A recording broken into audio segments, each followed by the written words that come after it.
बिस्मिल्लाहिर्रहमानिर्रहीम। अस्सलाम वालेकुम अज़ीज़ान मन, मैं हूं असद और आप देख रहे हैं आज तक।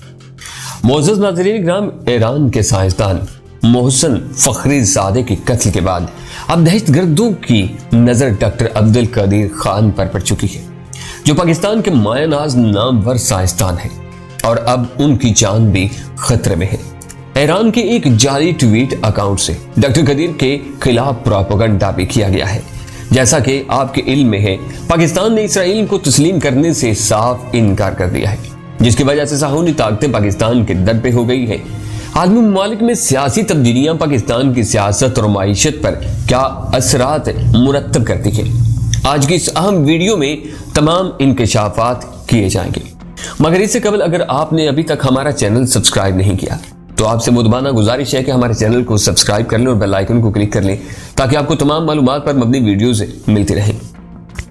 अज़ीज़ान मन, 27 नवंबर 2020 को ईरान के दारुल हुकूमत तेहरान में दहशतगर्दी की बड़ी वारदात की गई, जिसमें ईरान के बाबाए एटमी कुव्वत और अजीम साइंसदान को बड़ी बेदर्दी से फायरिंग करके कत्ल कर दिया गया।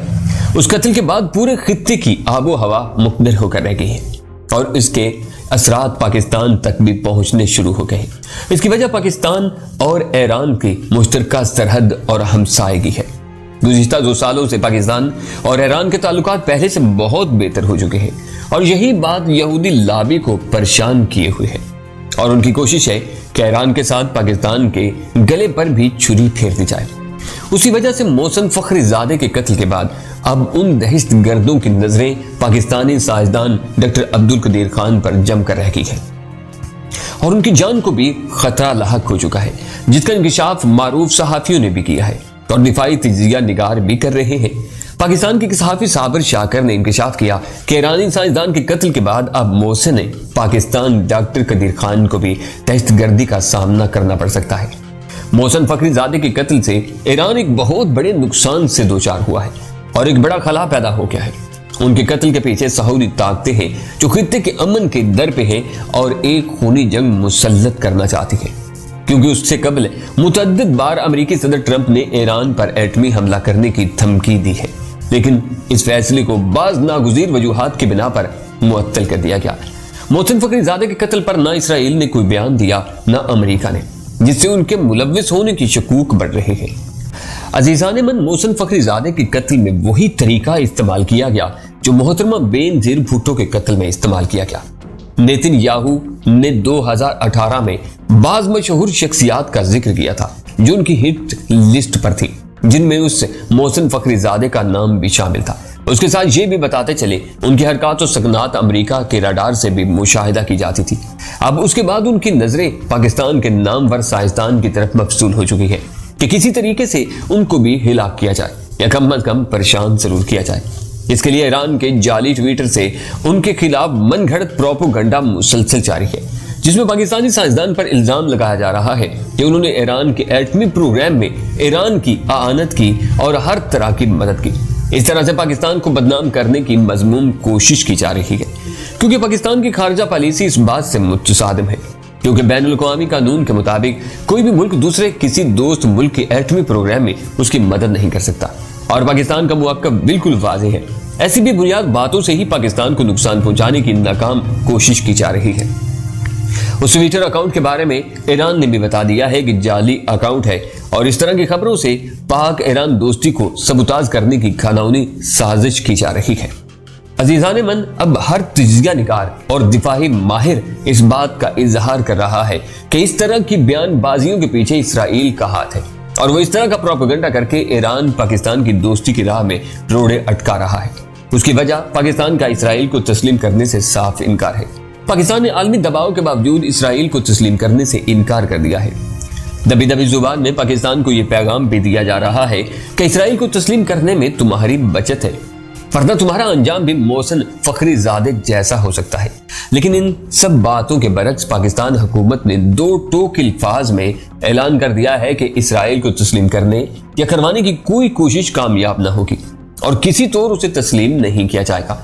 जिस इजलास में यह फैसला किया गया उसमें आला सती फौजी, अमायदीन और कौमी सलामती के इदारों के सरबराहान भी शरीक हुए اور مشترکہ طور پر یہ اندیا دیا گیا کہ تمام ادارے اسرائیل کو تسلیم کرنے کے خلاف ہیں۔ اس اجلاس میں اسرائیل اور سعودی عرب کے درمیان ہونے والی خفیہ ملاقات کا بھی ذکر کیا گیا اور اس پر تشویش کا اظہار کیا گیا۔ اجلاس میں یہ بھی فیصلہ ہوا کہ ہم کسی کے پیچھے لگ کر اسرائیل کو تسلیم نہیں کریں گے، خواہ وہ سعودی عرب ہی ہو۔ اس اجلاس میں ایران میں ہونے والی خونی واردات کے اثرات کا بھی جائزہ لیا گیا۔ ایک خدشے پر بھی غور کیا گیا کہ شاید آئندہ دنوں میں ایرانی سرزمین کو پاکستان کے خلاف بھی استعمال کیا جائے گا تاکہ دونوں کی دوستی کو دشمنی میں تبدیل کیا جا سکے۔ ایرانی سائنسدان کے قتل سے بھی پاکستان پر اس کا منفی اثرات پیدا ہوئے ہیں اور ایران کو بھی پریشانی کا سامنا ہے، لیکن اس کے باوجود ایران نے اسرائیل کو سبق سکھانے کا فیصلہ کر لیا ہے اور اس کے خلاف محاذ آراغ ہونے جا رہا ہے۔ ایران کے سربراہ آیت اللہ نے اپنے ایک بیان میں بتایا ہے کہ ہم محسن فخری زادے کے قتل کا شدید بدلہ لیں گے، اور نہ صرف بدلہ لیں گے بلکہ ان کے منصوبوں کو بھی پایہ تکمیل تک پہنچایا جائے گا۔ ایران کے سیکیورٹی اور سیاسی ادارے بھی اسرائیل اور امریکہ کو اس قتل کے ذمہ دار ٹھہرا رہے ہیں اور ان کے پاس تمام شواہد موجود ہیں جن سے پتہ چلتا ہے کہ اس حملے اور قتل میں اسرائیل ملوث ہے۔ اسی طرح یورپی لابی بھی اس قتل میں اسرائیل کو ہی مورد الزام ٹھہرا رہی ہے۔ یہ بات بھی سنی جا رہی ہے کہ امریکہ کی نئی حکومت کے سربراہ جو بائیڈن اور اسرائیل بھی ایران کی اس دھمکی سے خوفزدہ ہو رہے ہیں، اور جو بائیڈن انتظامیہ نے ایران کو پیغام بھیجا ہے کہ وہ تھوڑا انتظار کرے جب تک کہ امریکہ میں جو بائیڈن حکومت کا قیام عمل میں نہیں آ جاتا۔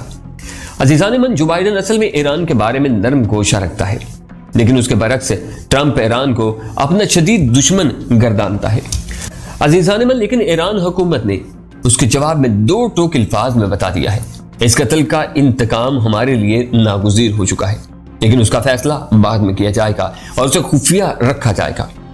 اسرائیل کی خبر رساں ایجنسی کے مطابق اسرائیل نے تمام ملکوں میں اپنے سفارتخانوں کو ہائی الرٹ کر دیا ہے تاکہ ایران کی کسی بھی ممکنہ کارروائی سے بچا جائے، اور یورپی یونین نے بھی اس قتل کی بھرپور انداز میں مذمت کی ہے اور اسے ایک مجرمانہ فعل قرار دیا ہے، اور ایران سے اپیل کی ہے کہ اس کا بدلہ نہ لیا جائے اور اسے نظر انداز کر کے صبر کا مظاہرہ کیا جائے۔ عزیزان من، سیکرٹری جنرل کے ترجمان فرحان نے کہا کہ ہمیں تہران کے قریب ایرانی سائنسدان کے قتل کی رپورٹ ملی ہے، لیکن ہم اپیل کرتے ہیں کہ اس واقعہ پر صبر کیا جائے اور مزید متشدد کارروائیوں سے رکا جائے۔ اس سے اس بات کا بھی انکشاف ہوتا ہے کہ یہ قتل ایک سوچی سمجھی اسکیم کے تحت کیا گیا ہے، اور اب جب کہ ایران اس قتل کا بدلہ لینے پر تلا ہوا ہے تو اسے صبر کی تلقین کی جا رہی ہے۔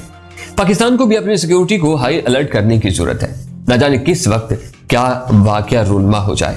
عزیزان من، امید کرتے ہیں کہ آج بھی بہت ساری تسلی بخش باتیں آپ کو معلوم ہوئی ہوگی۔ اگر آپ کو ہماری ویڈیو پسند آئی ہے تو اسے لائک اینڈ شیئر کیجیے گا، کمنٹس باکس میں اپنی آراء سے ہمیں ضرور مستفید کیجیے گا۔ اپنا بہت سارا خیال رکھیے، نئی ویڈیو تک انشاءاللہ پھر ملاقات ہوگی۔ اللہ نگہبان۔